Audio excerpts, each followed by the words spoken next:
अब आज का जो सेशन है वो आधारभूत संरचना से संबंधित है। तो एक नया चैप्टर है आधारभूत अवसंरचना से संबंधित।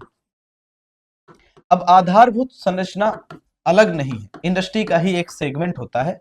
तो कई बार इसको एक साथ मिलकर पढ़ाते हैं, कई बार इसको अलग अलग कर देते हैं। अब इसमें हमको ढेर सारे प्लान पढ़े। ढेर सारे प्लान का मतलब जैसे मैं आपसे एक बात बताऊंगा, जैसे पीएम गति शक्ति योजना क्या है, सागरमाला योजना क्या है, ठीक है। इसी तरीके से अगर हम आपसे बातचीत करें तो हम आपसे बातचीत करेंगे कि भैया भारतमाला परियोजना क्या है, उड़ान योजनाएं क्या है, इसी तरीके की योजनाएं हैं। लेकिन योजनाओं के बारे में आपके हैंडआउट में बहुत डिटेल में लिखा हुआ है, आप उसको वहां से पढ़ सकते हो। तो इंट्रोडक्शन टाइप में हम दे रहे हैं। बाकी जो सबसे इंपॉर्टेंट कॉन्सेप्चुअल पोर्शन है कि ये जो परियोजनाएं हैं इनको फंडिंग कैसे की जाती है, आजकल कौन सा मॉडल इन्वेस्टमेंट के संबंध में या इनको बनाने के संबंध में भारत सरकार या राज्यों की सरकार के द्वारा अपनाया जाता है, उन मॉडल्स पर हम फोकस, हमारा ध्यान पहले से मैं बता रहा हूं यहां पर फोकस होगा। तो हम आधारभूत संरचना चैप्टर पर पढ़ना शुरू करते हैं और सबसे पहला हम पढ़ेंगे इसकी डेफिनेशन टाइप में। तो एक लाइन में अगर डेफिनेशन की बात करें कि भैया ये आपका क्या होता है, आधारभूत संरचना क्या होता है, तो आप क्या कहोगे? तो हम कहेंगे बुनियादी ढांचा से जो तात्पर्य होता है, आधारभूत संरचना से जो तात्पर्य होता है वो क्या होता है, वो बुनियादी सेवाओं या प्रणालियों से होता है। और अगर हम बातचीत करें जो अर्थव्यवस्था के लिए महत्वपूर्ण होता है और आर्थिक विकास पर क्या करता है, आर्थिक विकास पर कई गुना प्रभाव डालता है। तो एक लाइन में इसको लिखो, बुनियादी या आधारभूत संरचना क्षेत्र से तात्पर्य, आधारभूत संरचना क्षेत्र से तात्पर्य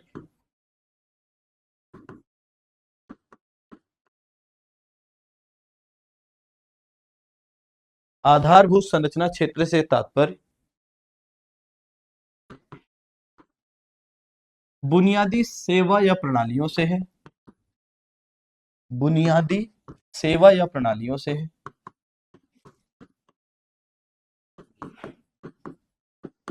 बुनियादी सेवा या प्रणालियों से है जो एक देश के आर्थिक विकास में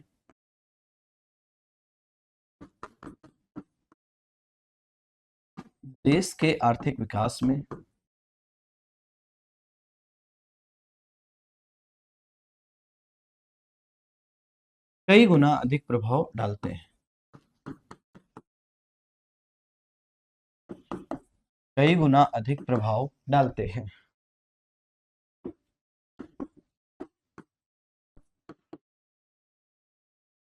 कई गुना अधिक प्रभाव डालते हैं, ठीक है।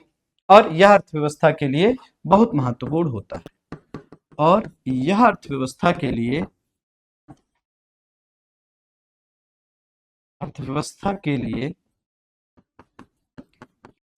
बहुत महत्वपूर्ण होता है, बहुत महत्वपूर्ण होता है,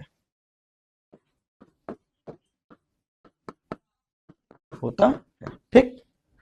अब इसमें क्या क्या है, इसमें ढेर सारे क्षेत्र आते हैं। जैसे अगर हम बातचीत करें, भौतिक अवसंरचना है, ऊर्जा अवसंरचना है, सामाजिक अवसंरचना है और डिजिटल अवसंरचना। तो ये आधारभूत संरचना है, इसको आप कितने हिस्सों में बांट सकते हो? तो आधारभूत संरचना का हम सेगमेंट करते हैं आधारभूत संरचना। जब आधारभूत संरचना के बारे में आपसे बात करते हैं तो हम इसको कई हिस्सों में बांट कर पढ़ते हैं। पहला क्या होता है, तो पहला मैंने कहा एक प्रकार से भौतिक अवसंरचना। पहला क्या कहा, भौतिक अवसंरचना, भौतिक अवसंरचना। दूसरे के बारे में अगर हम आपसे बातचीत करें, दूसरा है ऊर्जा अवसंरचना, ऊर्जा अवसंरचना, ठीक। तीसरे के बारे में अगर हम आपसे बातचीत करें, तीसरा है सामाजिक अवसंरचना। तीसरा क्या है, सामाजिक अवसंरचना।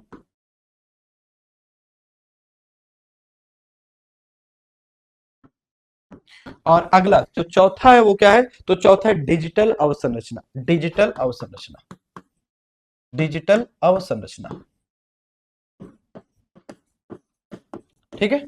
अगर हम यहां पर देखें तो इस चैप्टर में देखो, अगर आपको थोड़ा सा अगर भौतिक अवसंरचना के बारे में बताएं तो भौतिक अवसंरचना में हमको जैसे सड़क के बारे में थोड़ी सी जानकारी चाहिए कि भाई सड़क के निर्माण के संबंध में कौन सी सरकार के द्वारा कौन सी योजना चलाई जा रही, या रेलवे के निर्माण में या रेलवे के विकास में या अगर हम आपसे बातचीत करें हवाई अड्डों के विकास में, हवाई अड्डों के विकास में, और एक और है एक और परिवहन का माध्यम बचता है जल। तो बंदरगाह के विकास में क्या क्या काम किए जा रहे हैं, पहला तो ये देखना। दूसरे के बारे में जब हम आपसे बातचीत करें तो दूसरे में हमको क्या देखना है, ऊर्जा अवसंरचना में हम देखते हैं भैया कोयले से, आपको पता है कि आज भी लगभग 50% के आसपास उत्पादन जो है वो हम क्या कर रहे हैं, non renewable source of energy से एनर्जी अपनी पूरी कर रहे हैं, मतलब फॉसिल फ्यूल से, तो कोयला। दूसरा प्राकृतिक गैस, प्राकृतिक गैस नेचुरल गैस पर डिपेंडेंसी। तीसरे के बारे में बातचीत करें तो इसी में हम कहते हैं नवीकरणीय ऊर्जा, आज के समय में नवीनीकरणीय ऊर्जा या नवीकरणीय, रिन्यूएबल एनर्जी आप बोल दो। अब इसमें देखो आज के समय में 40% से अधिक हमारी ऊर्जा आवश्यकताओं को नवीकरणीय ऊर्जा, सोलर पैनल से, पवन ऊर्जा से, इस तरीके के माध्यमों से पूरा किया जा रहा है। तो वो एक ज्योग्राफी वाला सेगमेंट भी हो जाता है और एक हिस्सा यहाँ रहता है। और अगला जो है वो क्या है, वो जैव ईंधन। जैव ईंधन का मतलब देखो मैं यहीं पर थोड़ा थोड़ा सा बताऊंगा, फिर मैंने कहा ये चैप्टर आपका इकोनॉमिक्स में ऐसे समझिए कि ढेर सारी योजनाओं पर बेस है। जैसे अगर आप ध्यान दो तो इस समय जैसे पेट्रोल में 10% की इथेनॉल ब्लेंडिंग चल रही है, इथेनॉल से मिश्रण किया जा रहा है। आगे 2025-26 में हमको पेट्रोल में 20% की ब्लेंडिंग करना है, ऐसी तकनीकी आविष्कृत करनी है, ऐसी तकनीकी का आविष्कार करना है। जैव ईंधन क्या है इसके बारे में, प्रथम पीढ़ी के जैव ईंधन, द्वितीय पीढ़ी के जैव ईंधन, तृतीय पीढ़ी के जैव ईंधन, ये क्लासिफिकेशन आपको एनवायरमेंट में भी पढ़ना होता है, थोड़ा सा जानकारी देंगे। फिर मैं कह रहा हूं आपके हैंड आउट में मोर देन सफिशिएंट चीजें लिखी हुई हैं, कुछ चीजें आपको इस चैप्टर में करनी पड़ेंगी। बाकी जितना भी सेगमेंट हमारा होगा उसको मैं बताऊंगा। फिर मैं कह रहा हूं कि मैं बताऊंगा लेकिन कुछ चीजें आपको भी करनी पड़ेंगी हमारे साथ में, ठीक। तीसरा सेगमेंट है सामाजिक अवसंरचना। सामाजिक अवसंरचना, सामाजिक अवसंरचना के क्षेत्र में जैसे सरकार के द्वारा स्वास्थ्य पर क्या काम किया जा रहा है। अब स्वास्थ्य के बारे में बातचीत करें, आयुष्मान कार्ड योजना, ठीक, जन आरोग्य योजना, ये सब क्या, ये स्वास्थ्य पर काम किया जा रहा है। फिर शिक्षा पर क्या काम किया जा रहा है, तो शिक्षा पर बहुत प्राचीन काल से ही काम किया जा रहा है लगातार हमारे देश में। जैसे अभी की बातचीत करें तो हमारे यहाँ पर आईआईटीज में क्षमता, जो 2025-26 का बजट है उसमें केंद्र सरकार कह रही है कि हम उसमें क्षमता विस्तार करेंगे। क्षमता विस्तार का मतलब अब हम ज्यादा स्टूडेंट्स को एनरोल करेंगे ताकि वो क्या कर सके, वो आईआईटी के एजुकेशन को प्राप्त कर सके। इसके साथ साथ अगर हम बातचीत करें कौशल विकास के लिए सरकार क्या कर रही है, कौशल विकास के लिए स्किल इंडिया प्रोग्राम नामक लॉन्च किया गया है, और जिसके तहत क्या है, युवाओं को आधुनिक कुशलता के बारे में जानकारी दी जा रही है या आधुनिक तकनीकों के बारे में परिचय कराया जा रहा है। और डिजिटल अवसंरचना के बारे में जब हम आपसे बातचीत करते हैं तो डिजिटल अवसंरचना का मतलब एक संबंध होता है डिजिटल भुगतान से। एक संबंध किससे है, तो मैं कहूंगा एक जो है सिस्टम आपका डिजिटल भुगतान से है,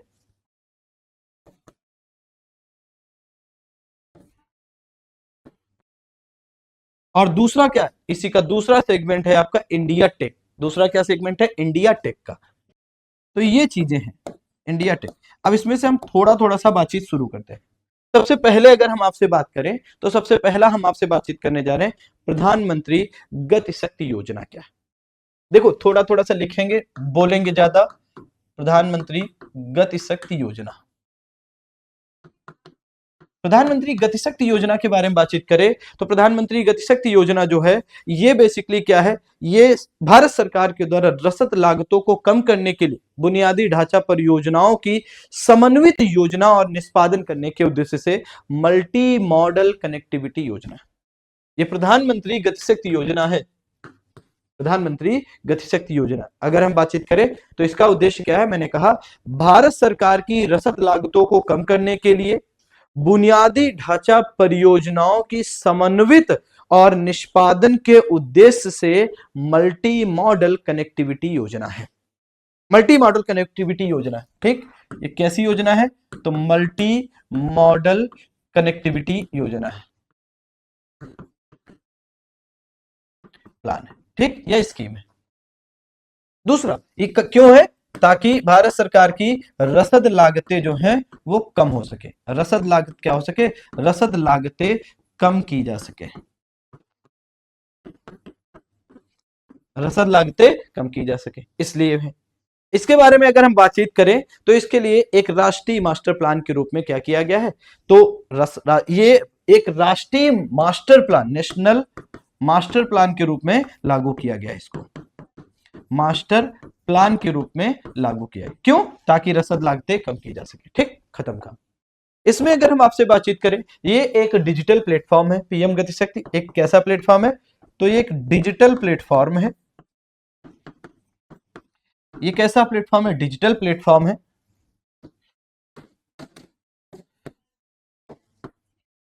डिजिटल प्लेटफॉर्म है। और यहां पर अगर हम आपसे बातचीत करें तो ये क्या कहता है? यह प्रमुख बुनियादी ढांचा परियोजनाओं के लिए समग्र योजना को संस्थागत बनाने के लिए कार्य करता है। विभिन्न मंत्रालयों के साथ क्या करता है? एक आपस में जोड़ता है। ठीक, तो एक लाइन और लिख लो, यह प्रमुख बुनियादी ढांचा परियोजनाओं के लिए,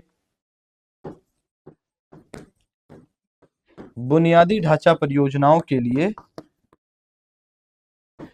ढांचा परियोजनाओं के लिए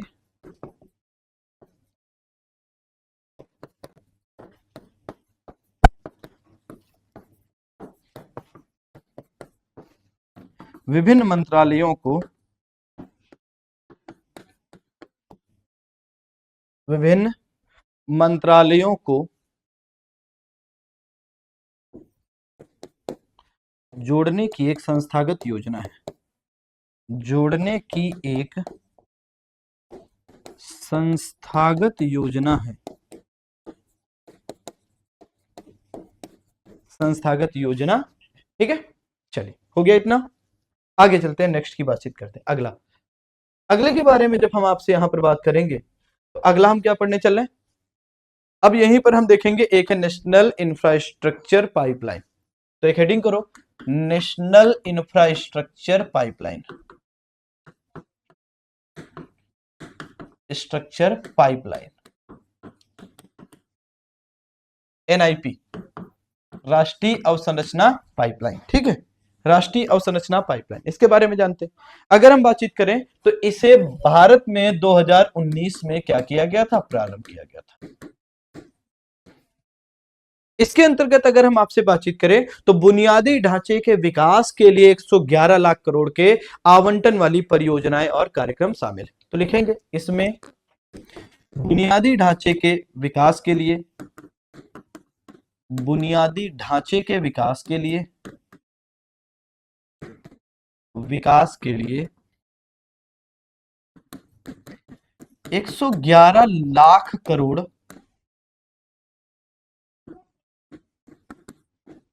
की परियोजनाएं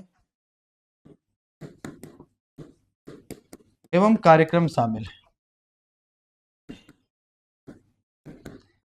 कार्यक्रम शामिल है।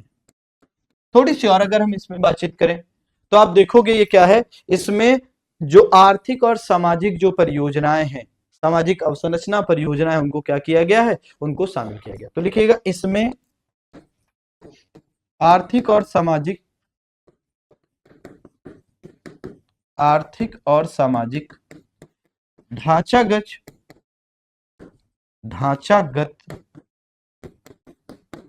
परियोजनाओं को शामिल किया गया है। परियोजनाओं को शामिल किया गया है।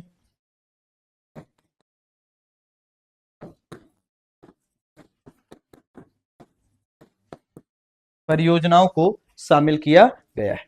इसके साथ साथ अगर हम थोड़ी सी और बातचीत करें तो इसमें 3 क्षेत्रों पर ज्यादा फोकस किया गया, एक ऊर्जा पर, एक सड़क पर और तीसरा शहरी बुनियादी ढांचा। किस पर? एक ऊर्जा पर फोकस किया गया, दूसरा सड़कों पर फोकस किया गया और तीसरा शहरी बुनियादी ढांचा पर क्या किया गया? ध्यान केंद्रित किया गया है। ढांचा पर ध्यान केंद्रित किया गया है। तो ये आपकी नेशनल इंफ्रास्ट्रक्चर पाइपलाइन है। ठीक है, और इसमें फंडिंग कौन कौन कर रहा है? तो केंद्र की सरकार, राज्य की सरकार और निजी जो क्षेत्र की परियोजना है, मतलब निजी जो क्षेत्र है, प्राइवेट सेक्टर है, वो क्या कर रहा है? मिलकर इसमें इन्वेस्टमेंट करते हैं। केंद्र सरकार का इसमें कंट्रीब्यूशन अगर हम कहें तो लगभग 39% का होता है। स्टेट गवर्नमेंट का जो कंट्रीब्यूशन है लगभग 40% का होता है और 21% का जो कंट्रीब्यूशन है वो किसका होता है? तो हम कहते हैं कि ये निजी क्षेत्र इसमें इन्वेस्टमेंट करता है। तो ये हमारी नेशनल इंफ्रास्ट्रक्चर पाइपलाइन थी, नेशनल इंफ्रास्ट्रक्चर पाइपलाइन। ठीक है, आगे के बारे में अगर हम आपसे बातचीत करें तो इसमें कौन कौन चीजें शामिल करी गई तो जरा देख लेते हैं। तो इसमें अगर आप देखोगे तो इसमें जैसे भारतमाला, सागरमाला, ठीक है, उड़ान योजनाएं शामिल की गई। एक लाइन और लिख लो, इसमें भारतमाला परियोजना, सागरमाला परियोजना, सागरमाला परियोजना, और तीसरा कौन है, तीसरा उड़ान, उड़े भारत का आम नागरिक योजना शामिल की गई है। उड़ान योजना शामिल है, की गई है।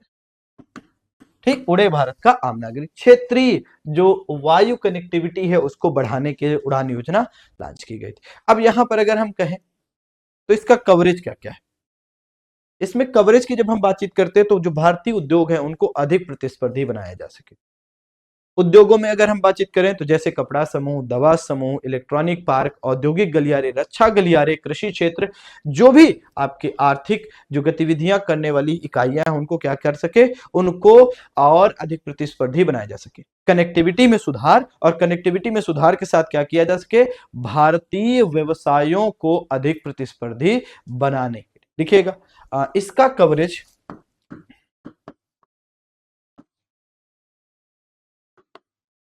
कवरेज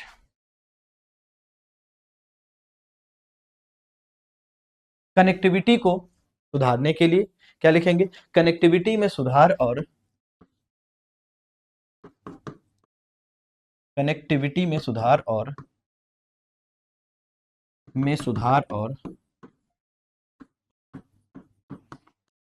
कनेक्टिविटी में सुधार और दूसरा क्या कहेंगे, दूसरा यहां पर हम कहेंगे भारतीय व्यवसायों, भारतीय व्यवसायों जैसे कपड़ा समूह या कपड़ा उद्योग, दवा उद्योग, दवा उद्योग, ठीक। इसी तरीके से अगर हम और बातचीत करें तो इलेक्ट्रॉनिक उद्योग, इलेक्ट्रॉनिक उद्योग, और अगर हम आपसे बातचीत करें तो आप देखोगे क्या, और रक्षा गलियारे, रक्षा गलियारे, औद्योगिक क्षेत्र, औद्योगिक क्षेत्र, कृषि क्षेत्र आदि को अधिक प्रतिस्पर्धी बनाने हेतु, आदि को अधिक प्रतिस्पर्धी बनाने हेतु, अधिक प्रतिस्पर्धी बनाने हेतु, ठीक है। इसके साथ साथ अगर हम आपसे बातचीत करें तो हमारे यहाँ एक भारतमाला परियोजना है। भारतमाला परियोजना का जो पहला फेज था वो 2017 से 22 का था, जिसमें हमने क्या किया है, जिसमें 38,000 किलोमीटर की लगभग हमने सड़कें बनाई। फेज 2 जो है वो 2024 तक का था, जिसमें हमने क्या किया, 48,000 किलोमीटर की सड़कें बनाई है। भारत में आर्थिक गलियारे लगभग 9,000 किलोमीटर के बनके तैयार हो गए हैं, जो कि अपनी पूर्ण आर्थिक क्षमता का प्रयोग कर रहे हैं। इसके साथ साथ अगर हम बातचीत करें, राष्ट्रीय गलियारा दक्षता जो सुधार हुआ है वो 5,000 किलोमीटर का किया गया। तो ऐसी स्थिति में जब हमारी भारतमाला परियोजना अच्छी तरीके से इंप्लीमेंट होगी तो आर्थिक कनेक्टिविटी, इकोनॉमिक कनेक्टिविटी बढ़ती है, और जब आर्थिक कनेक्टिविटी या आर्थिक जब एक प्रकार से एक दूसरे से लिंकिंग स्थापित होती है तो इकोनॉमिक एक्टिविटीज क्या होती है, प्रमोट होती है, ठीक। इसके साथ अगर दूसरी हम बातचीत करें तो दूसरा है सागरमाला परियोजना। सागरमाला परियोजना एक महत्वाकांक्षी राष्ट्रीय पहल, देखो ये नोट्स में लिखा हुआ, मैं बोल दे रहा हूं, समझा दे रहा हूं। महत्वाकांक्षी क्या है, राष्ट्रीय पहल। इसके अंतर्गत क्या किया जा रहा है, इसके अंतर्गत क्या किया जा रहा है, भारत के समुद्र तट और जल मार्गों का पूरी क्षमता के साथ इस्तेमाल करना। भाई भारत में सदा नीरा नदियां हैं, साल के 12 महीना पानी रहता है, तो हम अंतरदेशी देश के भीतर क्या कर सकते हैं, पानी के माध्यम से व्यापार एक क्षेत्र को दूसरे क्षेत्र से कनेक्ट कर सकते हैं। और चूंकि हमारा क्या, हम कोस्टल कंट्री है, तो हमारे 3 इलाके क्या है, अब देखो हम 3 तरफ से पानी से घिरे हुए, तो हमको अपना बंदरगाह का भी विकास करना है। तो हम कह रहे हैं कि हम अपने क्या है, हम एक प्रकार से जो भी जलमार्गों का पूरी क्षमता के साथ इस्तेमाल कर सके, और जब हम सागरमाला परियोजना को अच्छी तरीके से इंप्लीमेंट कर लेंगे तो हमारी लॉजिस्टिक क्षेत्र के प्रदर्शन में एक बड़ा परिवर्तन आएगा। और इसमें क्या होगा कि भैया इसमें एक अनुकूलित जो एक प्रकार से हमारा बुनियादी ढांचा होगा, या अनुकूलित बुनियादी जो क्षेत्र होगा, उसमें निवेश के साथ घरेलू और जो एग्जिम कार्गो होंगे उनको क्या मिलेगा, उनकी लॉजिस्टिक लागत को कम करने का काम करेगा। मतलब जब सागरमाला परियोजना आपकी क्रियान्वित होगी अच्छी तरीके से, तो हमारी लॉजिस्टिक लागत कम होगी, तो वो घरेलू कार्गो हो चाहे एग्जिम कार्गो, दोनों की लागत को कम करेगा। तो जब कार्गो की लागत कम होगी तो स्वाभाविक सी बात है कॉस्ट ऑफ प्रोडक्शन, मतलब जो सेल की प्राइस होती, किसी वस्तु की बिकने की कीमत होती, वो भी क्या होती, कम होती। ठीक, इसके साथ अगर हम आपसे बातचीत करें, एक उड़ान है। उड़ान का मतलब उड़े उड़े भारत का आम नागरिक। इसे योजना को यानी कि उड़ान योजना को एक प्रकार से नागरिक उड्डयन मंत्रालय के द्वारा वर्ष 2016 में शुरू किया गया था, 2016 में शुरू किया गया था 2016 में। और इसमें क्या किया गया, क्षेत्रीय विमान विकास और क्षेत्रीय कनेक्टिविटी को क्या करना, क्षेत्रीय विमान विकास और क्षेत्रीय कनेक्टिविटी को हमारे देश में प्रमोट करना, इस उद्देश्य से क्या किया गया था, उड़ान योजना को लाया गया था, लॉन्च किया गया था। ठीक है, इसके साथ साथ अगर हम बातचीत करें तो क्षेत्रीय संपर्क निधि है, विकास के साथ एक प्रकार से स्वावित्त पोषण के लिए क्षेत्रीय संपर्क निधि की भी स्थापना की गई थी। और अगर हम लॉजिस्टिक सेक्टर के बारे में बातचीत करें तो यहां पर एक चीज और हमको बतानी है, लॉजिस्टिक परफॉर्मेंस इंडेक्स।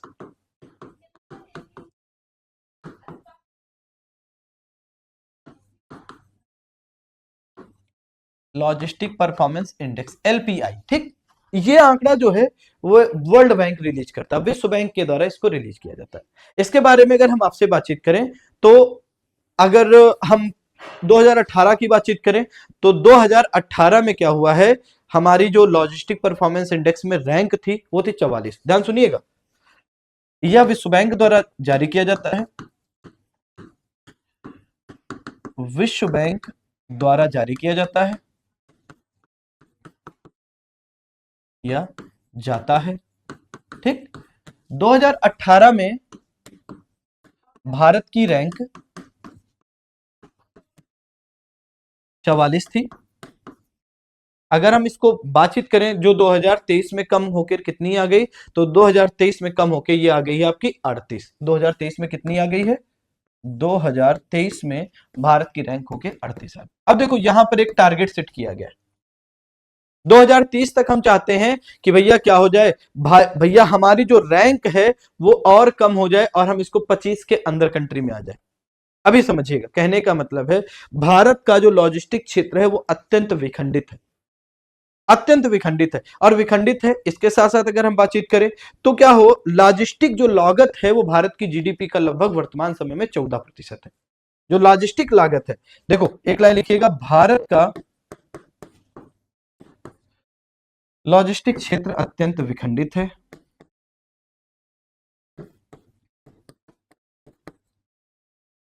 अत्यंत विखंडित है, अत्यंत विखंडित है।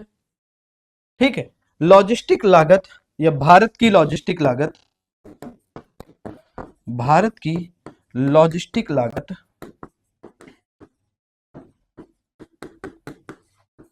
जीडीपी का लगभग 14%,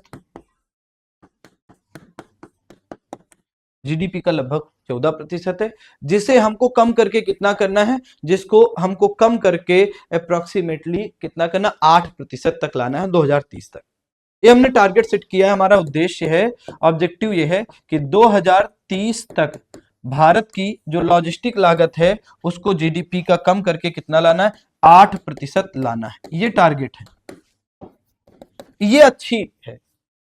ये जो जीडीपी का 8% हमारी लॉजिस्टिक कॉस्ट होगी तो हम कहेंगे कि भाई हमारे यहाँ लॉजिस्टिक परफॉर्मेंस इंडेक्स में इंप्रूवमेंट होगा और हम अंडर 25 कंट्री की लिस्ट में आ जाएंगे। ठीक, जैसे एक एग्जांपल की बातचीत करें, जैसे भारत में आप देखोगे तो 60% जो सामान है, जो माल है, उसकी जो आवाजाही होती है वो सड़क के माध्यम से होती है। भारत में 60% या भारत में सड़क के माध्यम से या सड़क माध्यम से माल की आवाजाही कितनी है, तो माल की आवाजाही लगभग 60% है। ठीक, और दूसरी रेल के माध्यम से, दूसरा सबसे बड़ा रेल माल ढुलाई का साधन कौन है? रेलवे के माध्यम से माल की आवाजाही लगभग 32% है, 32% है। और यहीं पर अगर हम आपसे बातचीत करें तो जलमार्ग के माध्यम से भारत में आप देखोगे तो 5% माल की क्या होती? 5% माल की आवाजाही होती। यहीं पर ध्यान सुनिएगा। अगर हम इसको वैश्विक औसत अगर हम देखें सड़क में कि वैश्विक औसत सड़क का कितना है माल आवाजाही के लिए, तो वैश्विक औसत जो सड़क के लिए वो 25% और रेलवे के लिए कितना है? रेलवे के लिए 7%। यहीं पर लिख लीजिए एक पैराग्राफ चेंज करके,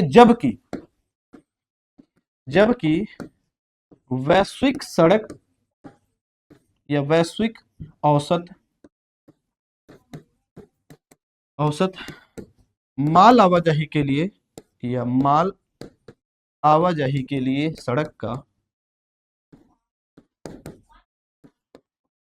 60%, नहीं नहीं, ये सड़क की बातचीत करें ना, तो सड़क का कितना है? तो सड़क का मैंने कहा 25% है, तथा रेलवे का कितना है? तो रेलवे का 60%। आप सोचो एक्सीडेंट क्यों ना हो भारत में ज्यादा, ये आंकड़ा बता रहा है। आप देखो ये आपका आंकड़ा बता रहा है कि भैया हमारे यहाँ स्थिति ठीक नहीं है।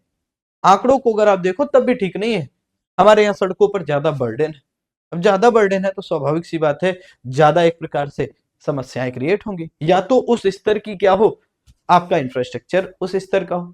ठीक, चलिए अगला जो इसी का सेगमेंट है वो है भैया मल्टी मॉडल लॉजिस्टिक पार्क का कॉन्सेप्ट है। ठीक है, multi modal logistic park, multi modal logistic park. ये मल्टी मॉडल लॉजिस्टिक पार्क क्या है जरा देख लेते हैं। देखिए हब एंड स्पोक मॉडल के अंतर्गत एक हब एंड स्पोक मॉडल होता है।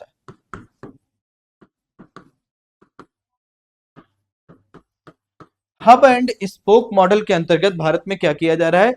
भारत में मल्टी मॉडल लॉजिस्टिक पार्क की स्थापना की जा रही है, जिसमें क्या है? जिसमें रेलवे, राजमार्गों, देखो रेलवे को, राजमार्गों को, जल मार्गों को क्या किया जाएगा? एकीकृत किया जाएगा और इनके माध्यम से परिवहन के कई तरीकों को क्या किया जाएगा?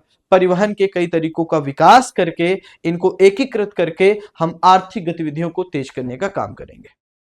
ठीक, इनको एकीकरण करने का काम। मल्टी मॉडल लॉजिस्टिक पार्क का मतलब है हम तीनों को, सड़क को, रेल को और जल को, इन मार्गों को हम एकीकृत करेंगे और जिससे हमारे देश में आर्थिक गतिविधियां क्या होंगी? बढ़ेंगी। आर्थिक गतिविधियों के बढ़ने से देश का आर्थिक विकास स्वतः ही होने लगता है। तो इसमें क्या है? तो हम कहेंगे एकीकरण किया जाएगा। किसका एकीकरण किया जाएगा?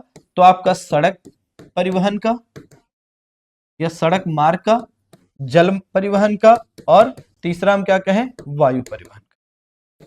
नहीं, यहां रेलवे लिखिए, रेलवे परिवहन का। ये है तीन चीजों का हम क्या करेंगे? इसमें एक प्रकार से इसको क्या करेंगे? एकीकरण करके हमारे देश में आर्थिक गतिविधियों को बढ़ावा देने का प्रयास किया जाएगा। इसी के अंतर्गत एक राष्ट्रीय लॉजिस्टिक नीति की अनाउंसमेंट की गई है। राष्ट्रीय लॉजिस्टिक नीति का घोषणा की गई है। नीति की घोषणा, ये राष्ट्रीय लॉजिस्टिक नीति है जो है वो 2022 की है। ये क्या कहती है जरा देखिएगा। अगर इसके बारे में बातचीत करें तो भारत के जो लॉजिस्टिक पारिस्थितिकी तंत्र है उसकी क्षमता में सुधार के लिए 2022 में इसे शुरू किया गया। लॉजिस्टिक पारिस्थितिकी तंत्र की दक्षता में सुधार के लिए इसे शुरू किया गया। ठीक है, जिसका लक्ष्य क्या है? अंतिम मील वितरण परिवहन संबंधी चुनौतियों को समाप्त करना। लास्ट माइल कनेक्टिविटी, अंतिम चरण तक क्या हो? कनेक्टिविटी हो, एक क्षेत्र दूसरे क्षेत्र से जुड़ा हो। इसके लिए राष्ट्रीय लॉजिस्टिक नीति अनाउंस की गई थी। अब इसी में अगर हम थोड़ी सी आपसे बातचीत करें, अब इसमें हमको क्या बातचीत करनी है? तो अगर हम आपसे यहां पर बातचीत करें कि इसका जो है इसके लक्ष्य क्या है, जो राष्ट्रीय लॉजिस्टिक नीति 2022 है इसके लक्ष्य क्या है, तो कह रहे हैं कि जो हमारी लॉजिस्टिक एक प्रकार से कॉस्ट है उसको जीडीपी के 14% से कम होकर 8% तक लाना, और लॉजिस्टिक परफॉर्मेंस इंडेक्स में 2030 तक सुधार करके हमको कहां पहुंचना? 25 देशों की सूची में पहुंचना। तो ये मैं आपको बता चुका हूं, लिखवाने की जरूरत तो है नहीं।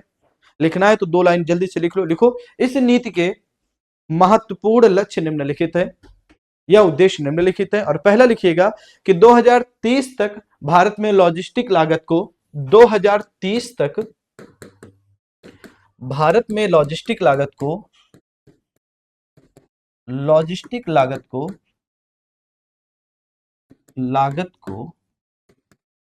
14% से कम करके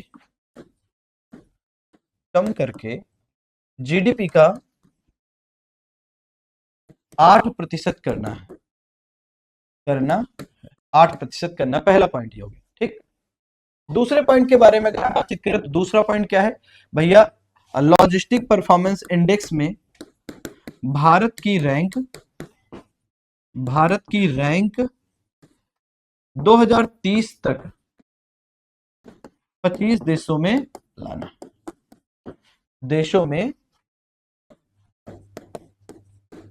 लाना है। ठीक, 25 देशों में हमको इसमें क्या करना है, 25 देशों में हमको अपने देश को यहां पर शामिल करना है। ठीक, अब देखो इसी में अगर बातचीत करें, एक अगला है यूनाइटेड लॉजिस्टिक इंटरफेस प्लेटफॉर्म।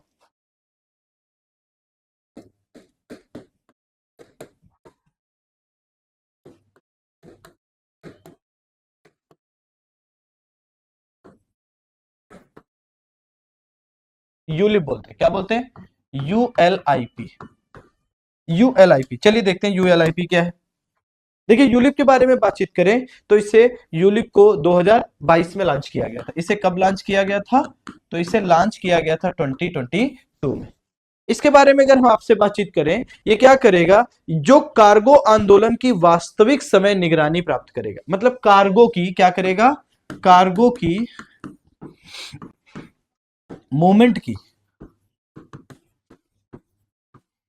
वास्तविक समय निगरानी प्रदान करेगा, वास्तविक समय निगरानी प्रदान करेगा। इसके साथ साथ अगर हम आपसे बातचीत करें, और ये क्या कहेगा, एंड टू एंड इंस्क्रिप्शन के साथ डेटा की गोपनीयता भी सुनिश्चित करेगा। एंड टू एंड डिस्क्रिप्शन के साथ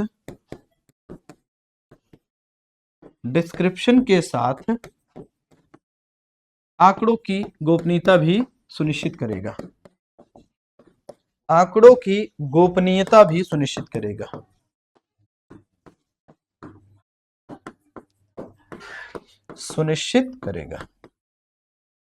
ठीक है, तो ये आपका यूलिप हो गया। यूलिप की स्थापना 2022 में। ये क्या करेगा, ये कार्गो की मूवमेंट की वास्तविक समय में निगरानी करेगा। रियल टाइम क्या होगा, एक प्रकार से मॉनिटरिंग होगी। और इसके साथ साथ एंड टू एंड जो डिस्क्रिप्शन के साथ आंकड़ों को क्या करेगा, एकत्रित करेगा, संग्रहित करने का काम करेगा, जिससे कि व्यवस्थाएं क्या हो, व्यवस्थाएं ठीक रहे। ठीक, इसके बाद अगर हम अगली बातचीत करें, एक है समर्पित माल ढुलाई कॉरिडोर, डेडिकेटेड फ्रीट कॉरिडोर। समर्पित माल ढुलाई कॉरिडोर।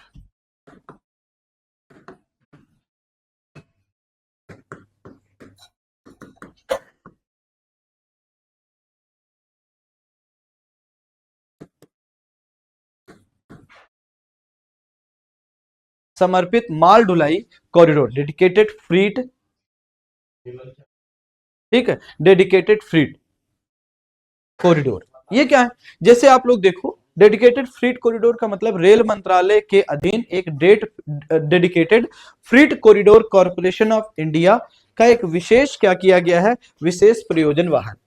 अब अगर आप ध्यान समझो, कभी यात्रा करो ट्रेन से, तो यात्रा में देखते हो कि ऐसे पटरियां होती है ना। पहले क्या होता था, बेसिकली डबल लेन होती थी। डबल लेन का मतलब क्या, एक रास्ते से आपकी ट्रेन जो गुड्स ट्रेन होगी वो भी जाएगी, और दूसरे रास्ते से जो गुड्स ट्रेन होगी वो भी जाएगी। इसके साथ साथ आपकी जो पैसेंजर ट्रेन होगी पहले, वो भी इसी रास्ते से जाती थी, और पैसेंजर ट्रेन इसी रास्ते से आती थी। तो ऐसी स्थिति में टाइम बहुत ज्यादा लगता था। अब पता चले कि क्या है, मालगाड़ियां खड़ी है एक स्टेशन पर, तो खड़ी रह जा रही 24 घंटे 48 घंटा। जब एक मालगाड़ी को क्या मिलता था, आगे सिग्नल मिलता था, तो वह आगे बढ़ती थी। तो बहुत समय लगता था मतलब कि लास्ट गंतव्य तक पहुंचने में, अंतिम गंतव्य क्षेत्र तक पहुंचने में इसको बहुत अधिक समय लग जाता। तो ऐसी स्थिति में ये डेडिकेटेड फ्रीट कॉरिडोर रेल मंत्रालय की एक वास्तविक योजना है, वाहन योजना। इसके अंतर्गत क्या किया गया, अब क्या किया गया, अब ये कॉरिडोर इस तरीके से बना दिए गए। अब कॉरिडोर इस तरीके से बनाने का मतलब क्या है, एक ही क्षेत्र में आप देखोगे तो कुछ ट्रेन की जो पटरियां होंगी वो इस तरीके से 4 पटरियां रहेंगी, और एक तरफ कौन सी गाड़ियां जाएंगी, एक तरफ पैसेंजर ट्रेन जाएंगी ताकि पैसेंजर ट्रेन भी लेट नहीं होने पाए, ये टाइम से पहुंचे, और दूसरी तरफ जो ये पटरियां बनाई गई हैं ये क्या होंगी, ये गुड्स की आवाजाही के लिए बनाई गई है, माल की आवाजाही के लिए बनाई गई। तो ये क्या है, ये जो है रेल मंत्रालय के अधीन dedicated freight corridor corporation of India एक विशेष वाहन है, रेल मंत्रालय का प्रयोजन वाहन है। इसके अंतर्गत क्या किया जाएगा, इसके अंतर्गत हमारे देश में क्षेत्रीय कनेक्टिविटी को बढ़ाने के लिए क्या किया जा रहा है, और अवसंरचनात्मक निवेश किया जा रहा है, और अलग से इस तरीके का सिस्टम डेवलप किया जा रहा है ताकि जो सामान है वो अंतिम स्थान तक समय पर पहुंच सके। ठीक, इतना हो गया। चलिए आगे बातचीत करते हैं। अब हमारे देश में थोड़ी सी और बातचीत करें कि जो बुनियादी ढांचे का वित्त पोषण कौन करता है। अगर हम आपसे कहें कि भाई बुनियादी ढांचे का वित्त पोषण कौन करता है, तो बुनियादी ढांचे का वित्त पोषण करने के लिए मतलब ये जो संरचनाएं हैं इनको पैसा कहां से मिलेगा, ये लंबे समय की परियोजनाएं होती है। सिंपल सी बात समझो, रेलवे का ट्रैक बिछ रहा है तो ट्रैक बिछाने में समय लगेगा, 10 वर्ष भी लग सकता है, 5 वर्ष भी लग सकता है, लंबा समय। तो ऐसी स्थिति में इसको फंडिंग कौन देगा, पैसा कौन प्रोवाइड करेगा, तो पैसा प्रोवाइड करने के लिए हमारे यहाँ पर कुछ संस्थाएं हैं, कुछ फाइनेंशियल इंस्टीट्यूशन। जैसे अगर हम आपसे बातचीत करें तो जैसे एक है, एक आप देखते हो DFIs, development financial institution. Development financial institution की बातचीत करी गई, इसकी बातचीत करी गई है डेवलपमेंट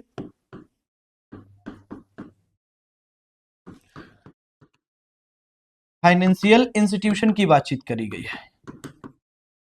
और डेवलपमेंट फाइनेंशियल इंस्टीट्यूशन के बारे में अगर हम आपसे कहें तो ये क्या है, तो हम ये कहेंगे भैया बुनियादी जो ढांचा परियोजनाएं होती है वो लंबी अवधि के लिए होती हैं, तो बुनियादी ढांचा परियोजनाओं को वित्त प्रदान करने के उद्देश्य से इनकी स्थापना की गई। ठीक है, इसके अंतर्गत अगर हम बातचीत करें, ये जो DFIs होते हैं ये लोगों से पैसा स्वीकार नहीं करते, आम जनता का पैसा लेते नहीं, आम जनता का पैसा नहीं स्वीकार करते। और अगर हम इसके अंतर्गत बातचीत करें तो हम कई एजेंसी का पढ़ते हैं, जैसे IFCI, ये क्या है, industrial finance corporation of India, industrial finance corporation of India. दूसरा एक है IDBI, इसका मतलब क्या है, industrial development bank of India. तीसरा एक और आपने सुना होगा ICICI, industrial credit and investment corporation of India. फिर एक और आपने नाम सुना होगा नाबफिड, NABFID, national bank for financing infrastructure and development. ये कुछ आपके सामने संस्थाएं हैं जिनका काम क्या है, जिनका काम है बुनियादी ढांचे को वित्त पोषण करना। IFCI की बातचीत करें, industrial finance corporation of India की बातचीत करें तो इसकी स्थापना कब की गई है, तो इसकी स्थापना 1948 में और मुख्यालय दिल्ली में। ठीक, IDBI की स्थापना की बातचीत करें तो 1964 में इसकी स्थापना, ठीक, मुंबई। ICICI की बातचीत करें तो इसकी स्थापना 1955-56 में की गई थी। कब की गई है, 1955 में की गई, 1955 में। और इसके लिए अगर हम आपसे बातचीत करें तो इसकी स्थापना विश्व बैंक की एक पहल के रूप में की गई थी। और नाबफिड के बारे में बातचीत करें तो नाबफिड बिल्कुल लेटेस्ट है, लास्ट ईयर जो बजट था 2024-25 हमारा जो बजट था उसमें इसके बारे में चर्चा की गई थी, और इसकी स्थापना 1 लाख करोड़ रुपए की अधिकृत पूंजी के साथ की गई, 1 लाख करोड़ की अधिकृत पूंजी के साथ में की गई। और काम क्या होगा, सिंपल सी बात है, इन सबका काम है, उद्देश्य क्या है, इन सबका काम है, इन सबका काम है कि भैया बुनियादी ढांचे का क्या करना, बुनियादी ढांचे का वित्त पोषण करना, इन सब परियोजनाओं का काम है, इन सब फाइनेंशियल इंस्टीट्यूशन का काम। ठीक, चलिए इतना हो गया। यहां तक चीजें समझ में आई? बताइए। देखिए अब इसके कुछ सेगमेंट हैं, इसके जो कुछ सेगमेंट हैं उनको आपको करना है। अब मैं जो सबसे इंपॉर्टेंट पहलू है इसका वो मैं आपसे बता देता हूं, और वो है निवेश मॉडल। तो निवेश मॉडल के बारे में बातचीत करें तो चाहे जिस क्षेत्र का हो, चाहे कोयले के लिए हो, चाहे तो हम आपसे बातचीत करें सड़क बनाने के लिए हो, चाहे तो इलेक्ट्रिसिटी के क्षेत्र में काम करने के लिए हो, मतलब किसी भी क्षेत्र में काम करने के लिए हो, तो भारत में जो काम होता है वो निवेश मॉडल के बिहाफ पर होता है। तो अब हम एक मेन हेडिंग करेंगे और लिखेगा निवेश model, investment model. Investment model की बातचीत करें तो भारत में ढेर सारे इन्वेस्टमेंट मॉडल संचालन है। जैसे एक आप पढ़ते हो BOT toll model, built operate transfer toll model. पहला मॉडल आपका क्या हुआ? BOT toll model. ठीक, दूसरा क्या है? एक दूसरा मॉडल है जिसको आप क्या कहते हो? दूसरा मॉडल है जिसको कहते हो बीओटी एन्यूटी मॉडल। क्या कहते हो? BOT annuity model.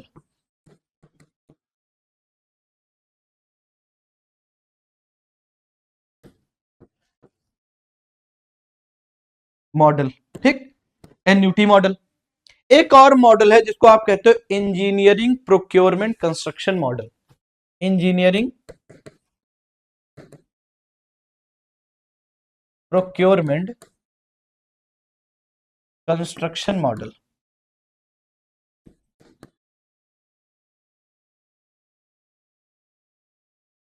Model EPMC, sorry EPCM, EPCM. और चौथे के बारे में बातचीत करें तो चौथा एक और मॉडल है जिसको आप क्या कहते हो? चौथा मॉडल है Swiss challenge model. Swiss challenge model.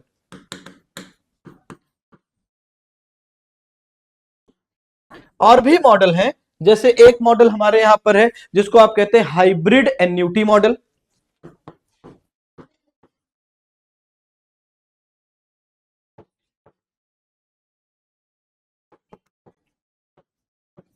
Hybrid annuity model कहते हो। इसी तरीके से अगर हम आपसे बातचीत करें बिल्ट ओन ऑपरेट मॉडल, एक और मॉडल है जिसको आप क्या कहते हो? Built own operate model.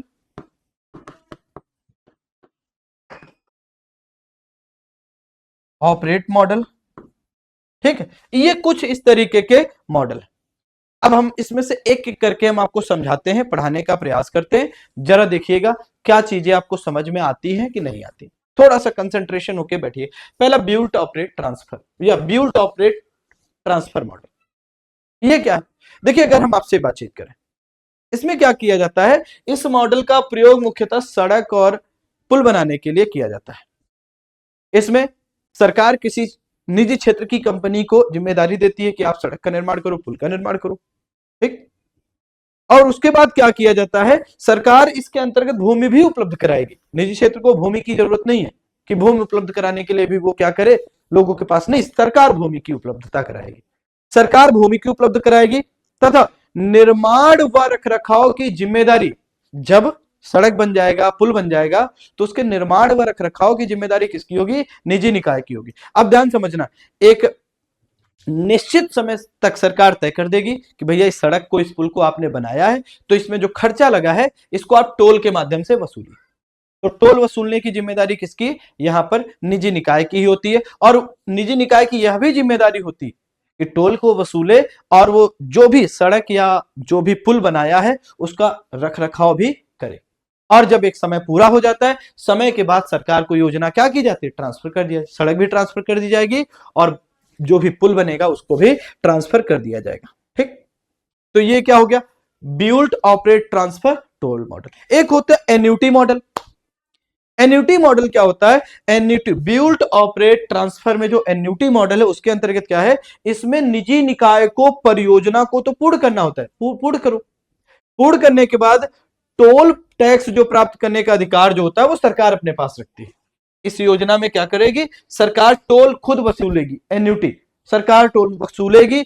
और क्या करेगी? और दूसरा, एक निजी क्षेत्र की कंपनी जिसने सड़क या पुल का निर्माण किया होगा उसको एक निश्चित समय तक वार्षिक रूप से एक निश्चित धनराशि का भुगतान करती रहेगी जब तक जिससे उस निजी निकाय की जो भी कंस्ट्रक्शन कॉस्ट थी वो निकलकर सामने आ जाए। ठीक, तो एक में क्या होता है, एक में भैया बिल्ड भी करो, ऑपरेट भी करो और फिर क्या करो, टोल भी वसूलो, ट्रांसफर कर दो। फिर एक में क्या करना है, बनाना है, संचालन नहीं करना, संचालन सरकार करेगी और संचालन करने के बाद जो भी सरकार को टोल मिलेगा, मतलब जो भी सड़क को या पुल को बनाने में जो भी लागत आई होगी उस लागत को एक सरकार साल दर साल क्या करेगी, एक निश्चित मात्रा में भुगतान करती रहेगी। तो निजी क्षेत्र की कंपनी को अपना कॉस्ट ऑफ प्रोडक्शन है वो निकल कर आ जाएगी। अगला इंजीनियरिंग प्रोक्योरमेंट कंस्ट्रक्शन मॉडल। ये क्या है, इंजीनियरिंग प्रोक्योरमेंट कंस्ट्रक्शन मॉडल में कहते हैं इस मॉडल के अंतर्गत बांध बनता है, सड़क बनता है, भवन के निर्माण की जिम्मेदारी दी जाती है। इसमें क्या होता है, निजी भागीदारी सुनिश्चित करी जाएगी। इस मॉडल में निजी क्षेत्र की भागीदारी क्या की जाएगी, सुनिश्चित की जाएगी। इसके साथ साथ अगर देखो इसके अंतर्गत क्या होता है, इंजीनियरिंग, खरीदारी एवं निर्माण की जिम्मेदारी भी निजी निकाय की होती है। निजी निकाय सब कुछ करेगा। अब ध्यान सुनिएगा, भूमि सरकार उपलब्ध कराती है एवं गुणवत्ता के मानक भी सरकार तय करती है।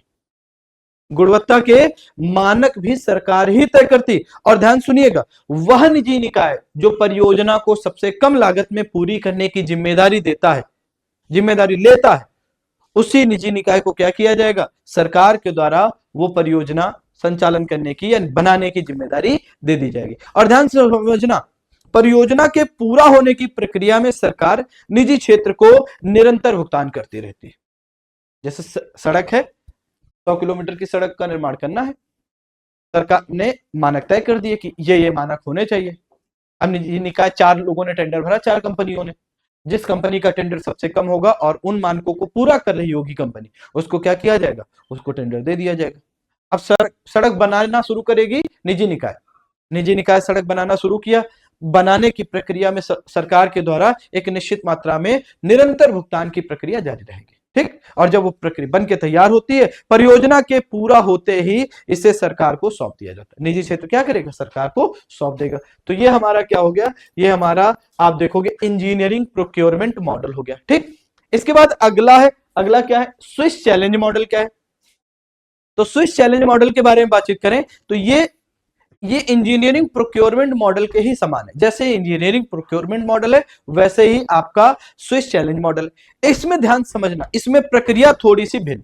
क्या प्रक्रिया भिन्न, सड़क का बनाना है, 100 किलोमीटर की सड़क बनानी, अलग अलग लोग टेंडर भरे, सरकार ने मानक तय कर दिए हैं कि सड़क इन गुणवत्ताओं के साथ बननी चाहिए। ठीक, निजी क्षेत्र टेंडर भरेगा, जो टेंडर सबसे कम मूल्य का होगा, इस बार सरकार उस कंपनी को परियोजना नहीं सौंपेगी, उस कंपनी की कीमत को सार्वजनिक कर देगी कि भैया ये XYZ कंपनी ने क्या किया है, इस सड़क को बनाने के लिए सबसे कम लागत इतनी कोट की है, इतनी कोट कर दी। ठीक, अच्छी बात है।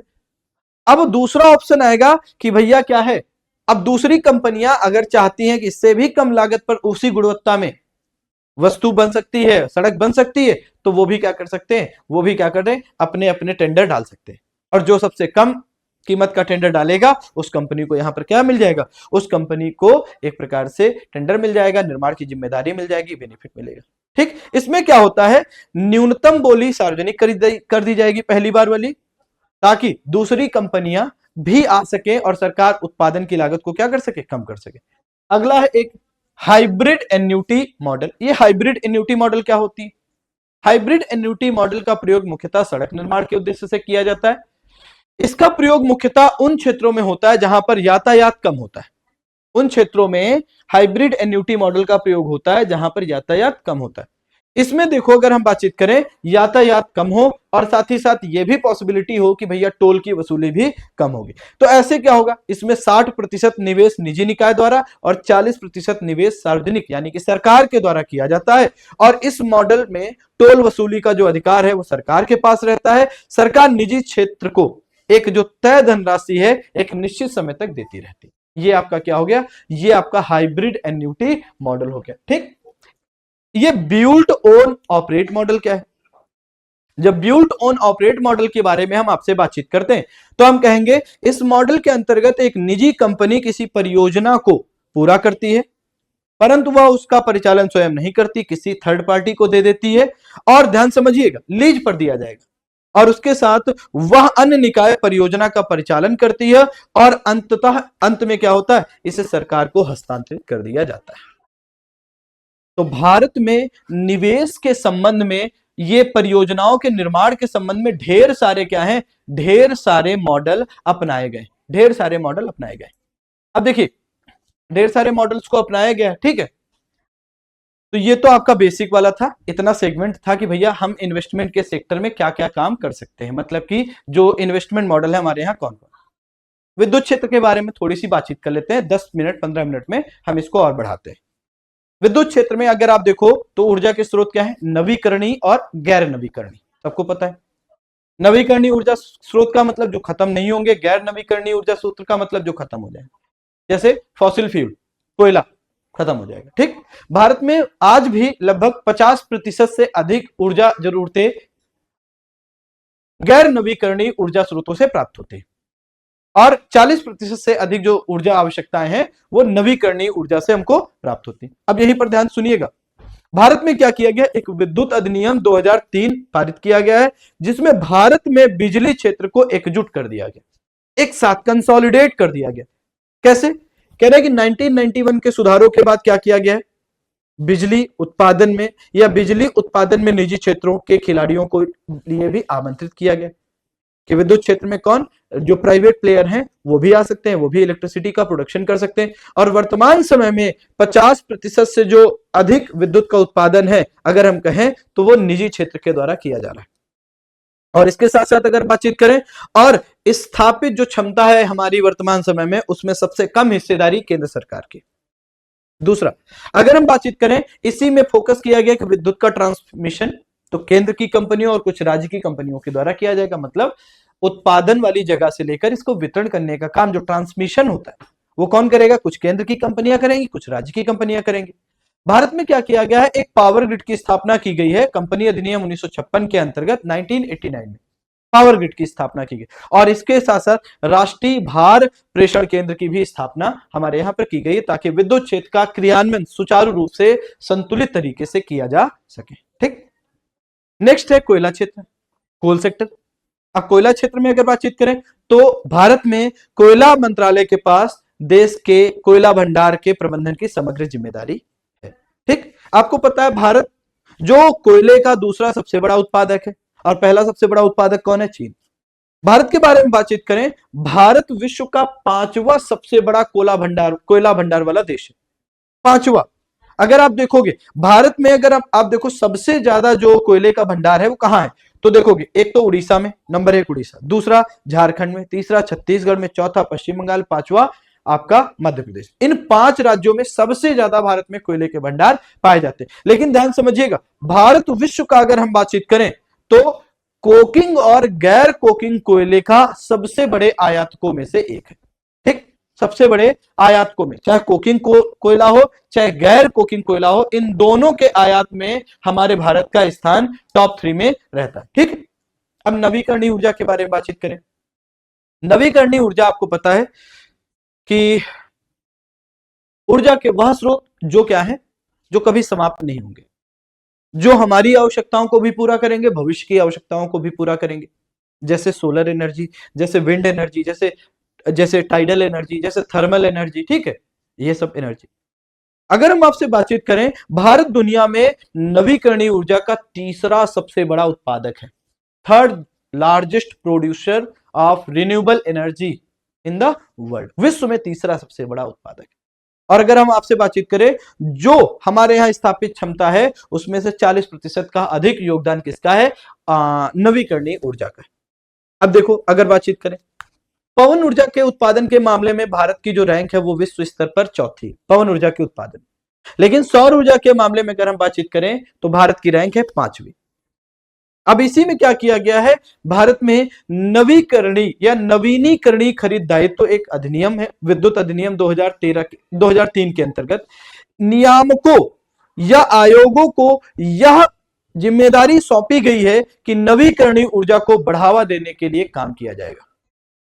नवीकरणीय ऊर्जा को बढ़ावा देने के लिए जिम्मेदारी सौंपी गई है नवीकरणीय खरीद दायित्व के अंतर्गत। ठीक, फिर अगला हमारे यहां पर एक राज्य विद्युत नियामक आयोग की भी स्थापना की गई। तो ये क्या करेगी, ये करेगी नवीकरणीय ऊर्जा स्रोतों से ऊर्जा की खरीद करेगी और इनका वितरण लाइसेंस प्राप्त, जो लाइसेंस जो भी विद्युत क्षेत्र में लाइसेंस प्राप्त करने वाले कंपनियां होंगी उसमें विद्युत की कुल खपत का न्यूनतम प्रतिशत तय करते हैं। अब जैसे मान लीजिए आपने क्या किया, आपने अपने घर की छत पर क्या किया, एक सोलर पैनल लगवा लिया 3 किलोवाट का, 5 किलोवाट का। अब आपके घर में इलेक्ट्रिसिटी सरप्लस में जब प्रोड्यूस होगी तो उसको खरीदा जाएगा ना, तो पावर ग्रिड की स्थापना की गई है हमारे यहाँ पर, राज्य विद्युत नियामक आयोग की स्थापना की गई ताकि पावर ग्रिड से वो क्या करें, जो प्रोड्यूसर्स हैं उनसे विद्युत को खरीद सकें तय कीमत पर, और खरीद कर क्या करें, उनको प्रॉपर ट्रांसमिशन कर सके, जहां पर उनकी आवश्यकता है वहां तक सप्लाई कर सके। ठीक है, इसके बाद अगर हम आपसे बातचीत करते हैं तो अब आगे हम जैव ईंधन की बातचीत करने चल रहे हैं। जैव ईंधन क्या है, जैव ईंधन की हम आपसे बातचीत करने चल रहे। बायोफ्यूल, बायोफ्यूल में अगर बातचीत करें तो जैव ईंधन मुख्य रूप से बायोमास से उत्पादित होता है। किससे, बायोमास से उत्पादित होगा। ठीक, बायोमास से उत्पादित होगा। और अगर हम आपसे बातचीत करें तो ये क्या है, इनका प्रयोग परिवहन और अन्य अनुप्रयोगों के लिए डीजल, पेट्रोल या अन्य जीवाश्म ईंधन को बदलने के स्थान पर किया जाता है। जैसे इनका अनुप्रयोग, इनका प्रयोग किया जा रहा है कि भैया भविष्य में आपको पता है डीजल पेट्रोल खत्म हो जाएगा या जीवाश्म ईंधन खत्म होंगे, जब खत्म होंगे तो इनके अल्टरनेट क्या होंगे, तो इसीलिए हमारे यहां पर ये क्या किया जा रहा है, जैव ईंधन को प्रमोट किया जा रहा है। अभी आपको पता है कि जैसे वर्तमान समय में आप देखो तो पेट्रोल के साथ में 10% की इथेनॉल ब्लेंडिंग है। 2025-26 में इसको 20% करने का उद्देश्य किया गया कि 20% तक करेंगे। तो हमारे यहां पर क्या है, हमारे यहां पर आप देखोगे जैव ईंधन बनाने के लिए जो फसलें उपयोग की जाती है वो या तो आप देखोगे मुख्यतः क्या होगी, गन्ना रिच होंगी, मतलब शर्करा रिच होंगी, गन्ना प्रधान होगा, एक प्रकार से ऐसे करो, शुगर रिच, शुगर रिच होंगी। अब शुगर रिच फसलें कौन कौन सी आप देखो, जैसे मैं आपसे कहूं, जैसे मान लीजिए गन्ना हो गया, चुकंदर हो गया, ठीक है, मीठी ज्वार हो गई, ये इनसे आपको जैव ईंधन मिलेगा, बायोमास जैव ईंधन मिल जाएगा। या दूसरी अगर बातचीत करें, अभी इसी में ध्यान समझना, पहले फेज में जैव ईंधन का जो हमारा क्या है, जैव ईंधन का हमारा जो पहला चरण है वो बेसिकली क्या कर रहा है, वो एक प्रकार से आप देखोगे यही शुगर रिच जो क्रॉप्स हैं उनको कवर कर रहा है और उन्हीं की सहायता से इथेनॉल बनाया जा रहा है, जिस इथेनॉल का प्रयोग आजकल आप लोग अपनी गाड़ियों में, व्हीकल्स में करते हो। फिर ये फर्स्ट पीढ़ी के जो है, यानी कि ये आपका ऐसे लिख सकते हो, इसमें क्या लिखो, पहली पीढ़ी के जैव ईंधन, पहली पीढ़ी के जैव ईंधन, जैव ईंधन पारंपरिक रूप से, पारंपरिक रूप से, पारंपरिक रूप से चीनी स्टार्च वनस्पति तेल, चीनी स्टार्च वनस्पति तेल पशु वसा से बनाए जाते हैं, पशु वसा से बनाए जाते हैं, से बनाए जाते हैं।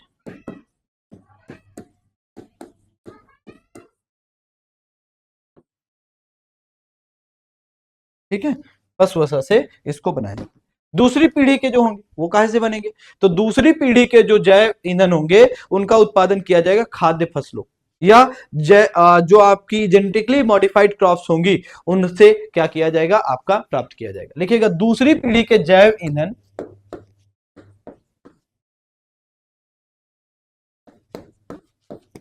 पीढ़ी के जैव ईंधन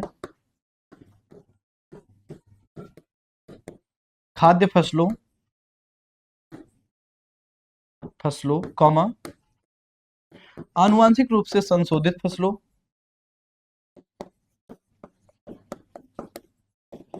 आनुवांशिक रूप से संशोधित फसलों,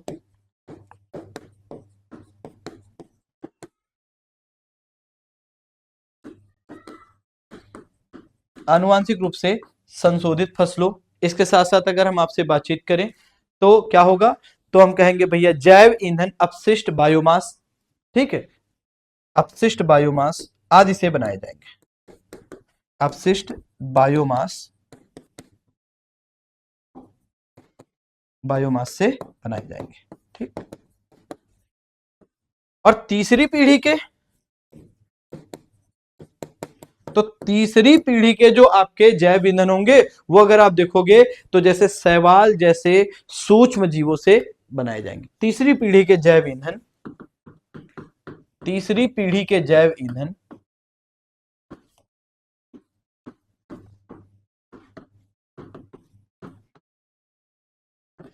शैवाल जैसे सूक्ष्म जीवों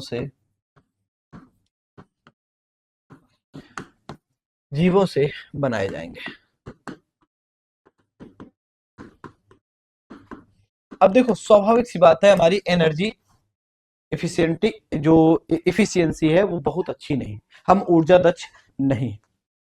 हमको क्या है, आपको यह भी पता है कि हम अगर लंबे समय तक संसाधनों का प्रयोग करना चाहते हैं तो संसाधनों के प्रयोग में हमको सतत विकास की प्रक्रिया अपनानी पड़ेगी। सतत विकास का मतलब संसाधनों का कुछ इस प्रकार से प्रयोग किया जाए कि वह वर्तमान पीढ़ी की आवश्यकताओं को तो पूरा ही करें, साथ ही साथ आने वाली पीढ़ी की आवश्यकताओं को भी क्या करें, पूरा करें। भारत में क्या किया गया है, जैव ईंधन को बढ़ावा देने के लिए ढेर सारी पहलें शुरू करी गई सरकार के द्वारा। कौन कौन सी पहल, जैसे जैव ईंधन का सम्मिश्रण किया गया है कि पेट्रोल में 10% इथेनॉल मिश्रण, और 2025-26 में पेट्रोल में कितना 20% का एक प्रकार से इथेनॉल मिश्रण का लक्ष्य रखा गया। दूसरा, प्रधानमंत्री जीवन योजना वर्ष 2019 में अनाउंस की गई ताकि हम क्या कर सके, हम जैव ईंधन को ज्यादा उत्पादित कर सके। और देखें Govardhan scheme, galvanising organic bio agro resources, ये भी हमारे लास्ट ईयर के बजट में अनाउंस की गई एक स्कीम थी जो जैव ईंधन के उत्पादन को प्रमोट करती। प्रयुक्त खाना पकाने के लिए तेल का पुनर्उपयोग, जो खाना हम लोग इस्तेमाल करते हैं, अगर बार बार रिसाइकल पूड़ी बनाया तेल बार बार इस्तेमाल हो रहा है, उस तेल को भी क्या किया जाएगा, रियूज करने के लिए स्कीम आई। इसके साथ साथ क्या किया गया, हमारे यहाँ पर जैव ईंधन पर राष्ट्रीय नीति की घोषणा की गई है 2018 में। यह नीति क्या कहती है कि यह नीति बताती है कि भैया हम 2025-26 तक पेट्रोल में 20% की एक प्रकार से इथेनॉल की ब्लेंडिंग करेंगे और डीजल में बायोडीजल के 5% के कंटेंट को बढ़ाएंगे, 5% तक कंटेंट को बढ़ा देंगे। तो ये आपका थोड़ा सा था अवसंरचनात्मक क्षेत्र। देखिए बहुत फैक्ट वाली जानकारी थी, इसीलिए हमने बहुत समय इसको नहीं लिया, लेकिन हाँ आपके एग्जाम के नजरिए से जो कुछ भी चीजें समझ में आने वाली थी कि नहीं ये इंपॉर्टेंट हो सकता था, उतना हमने कवर किया। अब बचती है आपकी प्रैक्टिस।